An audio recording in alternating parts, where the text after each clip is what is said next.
Hey, good afternoon. Some of us are off lockdown, some of us are going back in. So if that's not a reminder that we all need to stay vigilant and continue to do the right thing, I don't know what is. So my guest today is really super cool. He is coming to us from a little place called Melville outside of Johannesburg in South Africa. And when I was writing up kind of just a little description of the show, I used my favorite African proverb, which is, if you think you're too small to make a difference, you haven't spent the night in a room with a mosquito. And it is very true. And I think a lot of us have, been forced into these transformations as we've been going through this lockdown and quarantine, either by our own choice or, not by our own choice, whether we lost a job or we've had a career transition or you're coming home and you're working here and all the family dynamics, all sorts of things. And I think a lot of us have found solace in giving, even though we may not have financial resources, but we have more time on our hands, more emotional bandwidth. And I think sometimes it's hard to see, what cause can you really be aligned with? Where can you make a difference? And Oliver's story is really interesting. I'm going to let him tell it. But he's a really great example of a true hero on earth, somebody who took one life and changed it into a very, very different life of service and winds up impacting hundreds to thousands of children and mothers in need in South Africa and beyond every day. So first of all, hello, how are you? I am super. Thank you so much for having me, Gabriela. Excellent. It's always a pleasure to talk to you. I wish I could be there more often. So you and I met about 14 years ago. I did the math today. And I remember dropping off a laptop at you had a small children's home at that point, and I said, I have an extra laptop, let me go drop it off. And that's how you and I connected. So many things have changed since then, and you now run several homes for children. The Hotel Hope Initiative, something I've passionately been involved with for a while now. So tell your story, but I really want you to also tell everybody kind of what your life was before, okay? And go into where you are now, but give everybody a little bit of an intro to what Hotel Hope is and what your mission is. My pleasure. Thank you. So, I think it all started years and years and years ago. I developed a philosophy, and that philosophy is learn, earn, return. Return what you've learned and earned.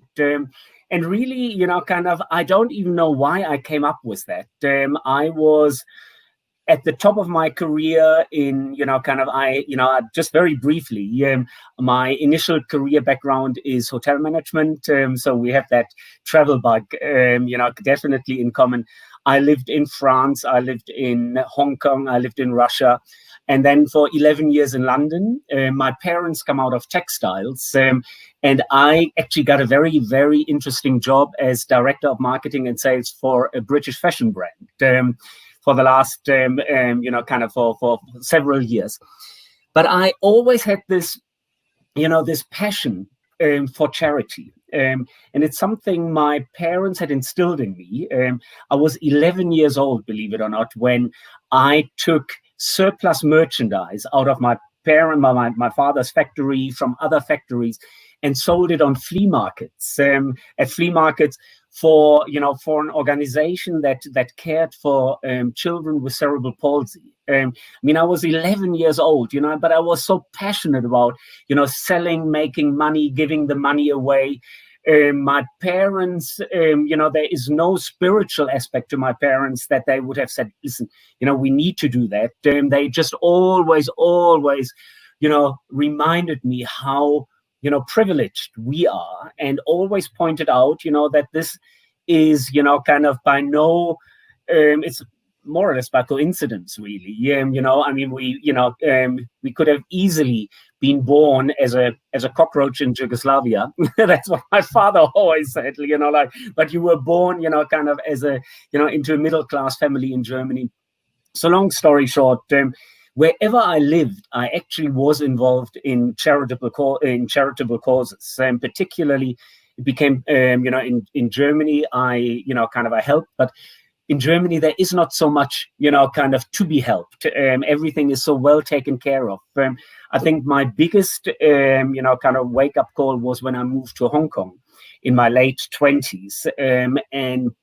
I got involved, I was director of rooms for a big hotel for the Conrad in Hong Kong. But on my Saturdays or Sundays off, we still worked 6 days then. On my Sundays off, I became involved with an organization that took care of Vietnamese boat people and of the children of Vietnamese boat people. And I mean, for someone who hasn't experienced that, it's actually very tragic, because in the late 80s, early 90s, all the countries had kind of fulfilled their quotas. So Vietnamese boat people were living in like concentration camps in very, very squalor in squalor for years, waiting to be expatriated into other countries, but it often didn't happen. Many children were born in these camps, and the organization that I joined as a volunteer took these kids out, had the permission to take them out to the beach.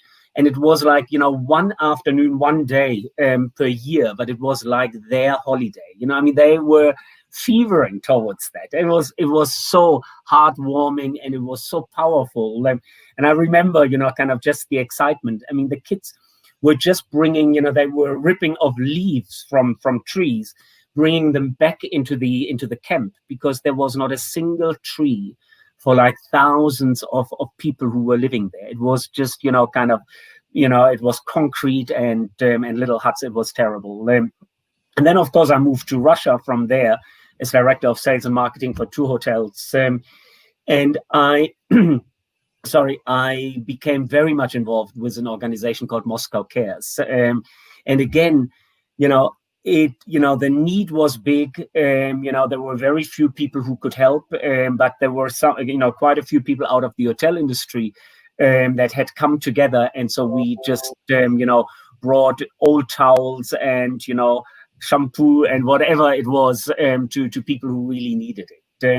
Then in England, then from there I moved to London. And in England, I just got very quickly involved with an organization that ran charity shops. So the Notting Hill Housing Trust charity shops are very, thrift shops are very, very popular in England. And I became, whenever I wasn't traveling with that very, kind of upmarket collection of ladies' evening wear. So I was traveling 3 months, then I was in London for 3 months, then I was traveling again to all the fashion events across the world. And when I was in London, I actually volunteered my time on a Saturday as a shop manager at this charity shop. And if I look back, all those experiences, those are actually the happiest times of my life. I'm connecting the dots, because it's the children, it's the finding the need in each place, and it's the charity shop and all of these things. And now I look at your life, and it's like all sewn together. It looks like everything that you did before has come together in this one massive project that looks like your life story. That's absolutely right. So what happened was, I actually realized, also while living in London, now being in fashion, kind of was very, it was just an amazing job. If you have watched The Devil Wears Prada, I have to say it's a very apt description of the fashion industry in general. But it also was very, what I didn't realize, even though my parents were in textiles, it's a very shallow pursuit, if I may say that. So I really wondered, shouldn't there be more to life than kind of just a BMW 3 Series convertible company car and a 2-bedroom flat in Chelsea, London, and kind of the biggest. It doesn't sound too bad, but I get what you mean. It doesn't sound too bad. It wasn't bad at all, but it actually was not. To me, the Saturday in the charity shop, my days previously with Vietnamese boat people, with the children, with Moscow Care, actually, gave me more than the biggest parties that I attended, meeting the biggest celebrities, through my work and doing the work. I loved the work that I was doing. I was good at it, but I wasn't completely fulfilled on a spiritual and emotional level. And I decided in 2005 to actually it came actually after a relationship breakup. I had been in a relationship for 9 years We had just broken up. We had always traveled around Christmas. That was what we did, kind of 2.5 weeks, 3 weeks. Suddenly I was alone for Christmas, and I thought, what am I going to do this year Christmas? And I actually applied for a volunteer position at a children's home here in Johannesburg, in one of the worst parts of town. Johannesburg is a great city, but it has its kind of its moments, and some areas of the city are very poor and very really downtrodden. And an organization had just opened a little children's home there. I worked my butt off for 4 weeks. I had 6 kids in my care, from 7 in the morning to 7 in the evening, from newborn to 18 months. Now, Gabriela, I know you don't need to lose weight. Probably none of us, or kind of who is listening, needs to lose weight. But if someone wants to lose weight, volunteer in a children's home with 6 children, 12 hours a day. I lost 4 kilo. I don't know actually how many stones that is, but it's a lot. It was a lot, and but I loved it. I thought this was absolutely super. And the lady, who had founded this organization on the last day said, "Hey, Oliver, I understand you enjoyed yourself. The kids love you. Would you consider coming back to us? Long-term, full-time, unpaid?" And I'm like, unpaid. That is a bit of a shocker.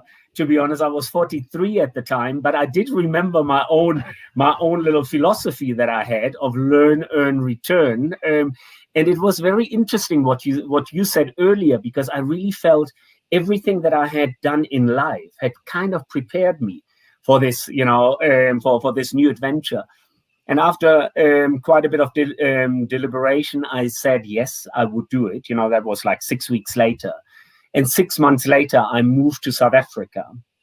Initially, volunteered full-time, long-term for 2 years with that organization, learned everything I could about about running an NGO, which, kind of I didn't know much about. I volunteered, but I hadn't run one.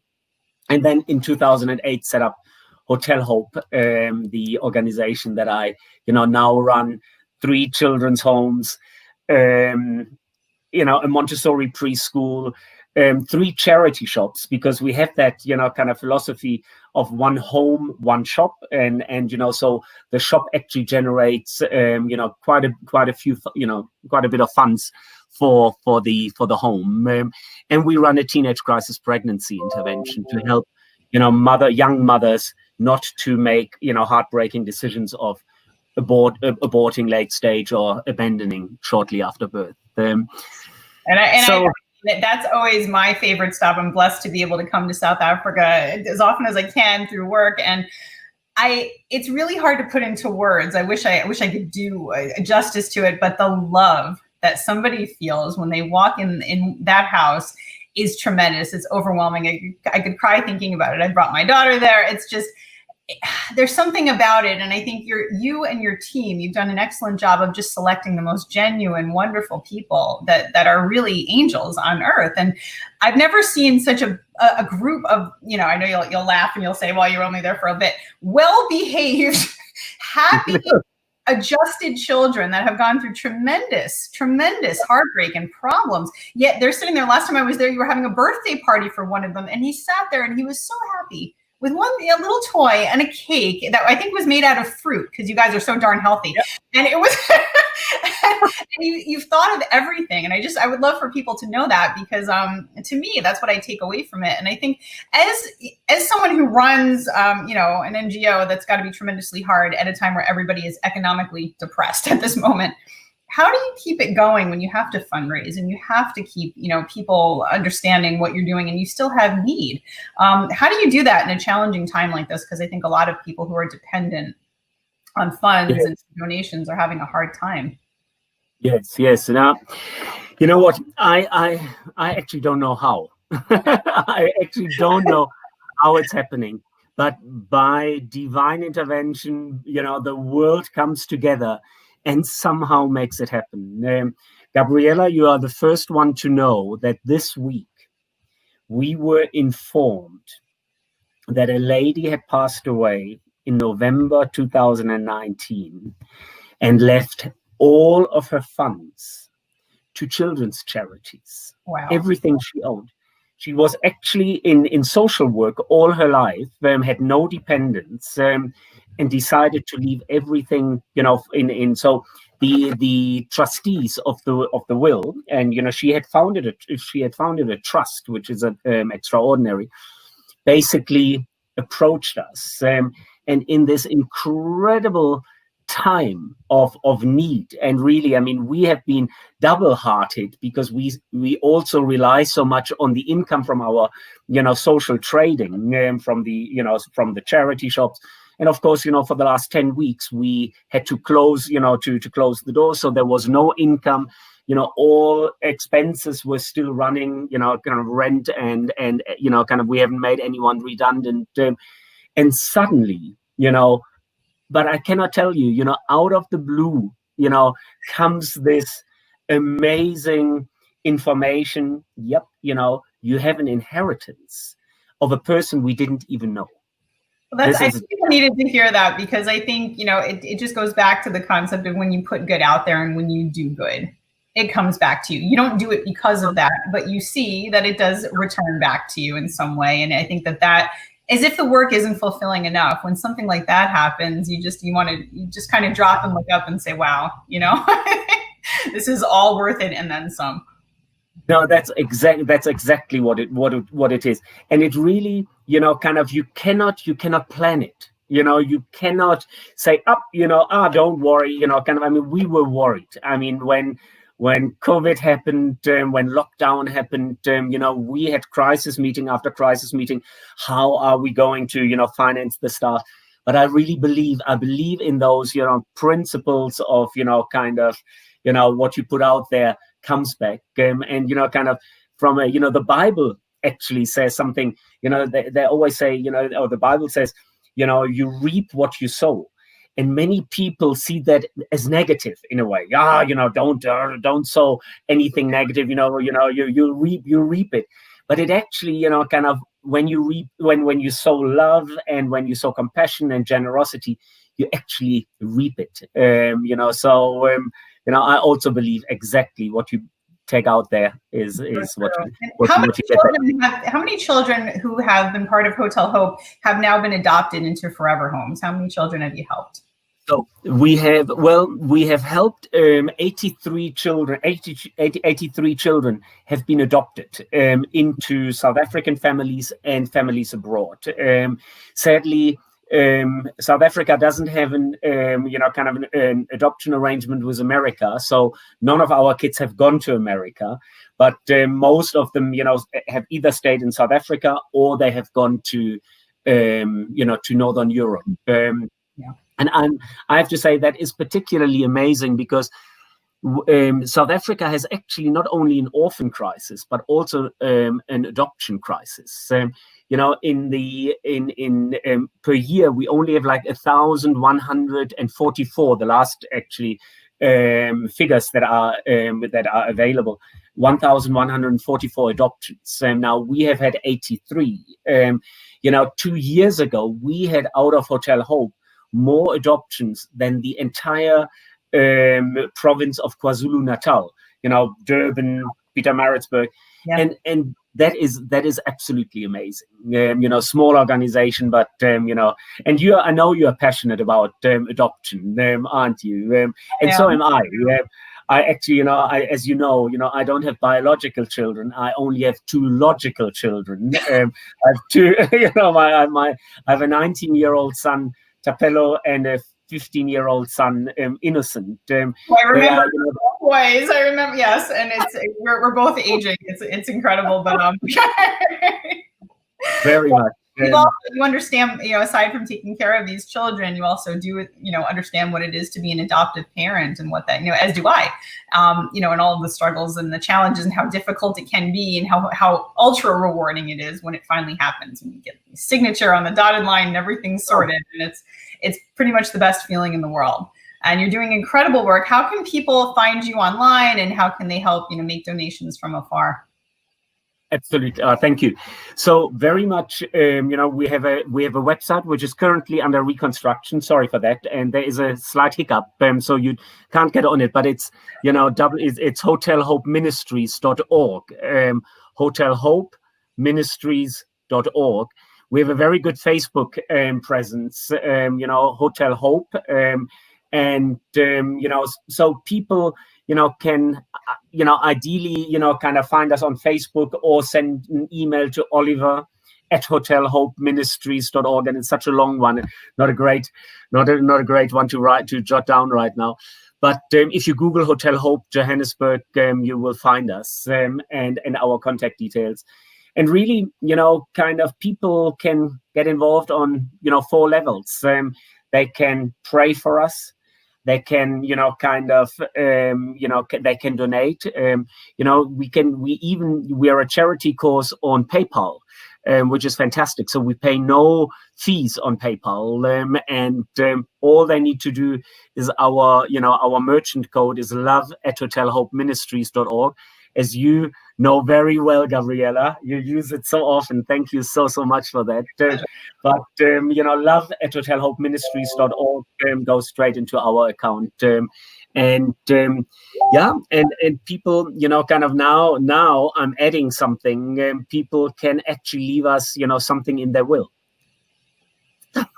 Because concept, but I think it's again, the good goes around, and you can't take it with you. So if you're passionate about a cause, and I think it's important to know, I just want to leave people with understanding that, especially in South Africa at the moment, a little bit goes a very long way. So just even what you can give, can buy diapers, can buy vitamins, can buy all sorts of things that like the critical elements that children need. To thrive. You're giving them the love and the environment, but there are things that are needed, and just a little bit. I know for sure it goes a very long way. Anyone who has a child knows how expensive it is, even, and they don't get cheaper when they grow older, oh my goodness, so was great pleasure. And I just want to mention one thing. We are actually a registered 501c3 course in the US. So donations to us are even tax deductible, and we are registered through the King Baudouin Charitable Foundation. It's actually KBFUS, the King Baudouin Friends in the United States .org. If you want to give in your lifetime, we appreciate it. If you want to give not in your lifetime, we appreciate that too. Well said. So I encourage everyone to just do a little more digging, check out the Facebook page, and when the website's up, we'll share it again, and keep doing the amazing work that you do. You're an inspiration, and I'm glad that we were able to help you share your story further. Thank you so much. I'm sorry I'm talking too much. No. I just wanted to say, actually the kids do far more for me than I could ever do for the children. And I think that's, I want to leave it with that. Thank you so much for giving me the opportunity to chat. You got it. We'll chat soon. All right. Bye. Thank you. Ciao, Gabriela. Bye. Thank you.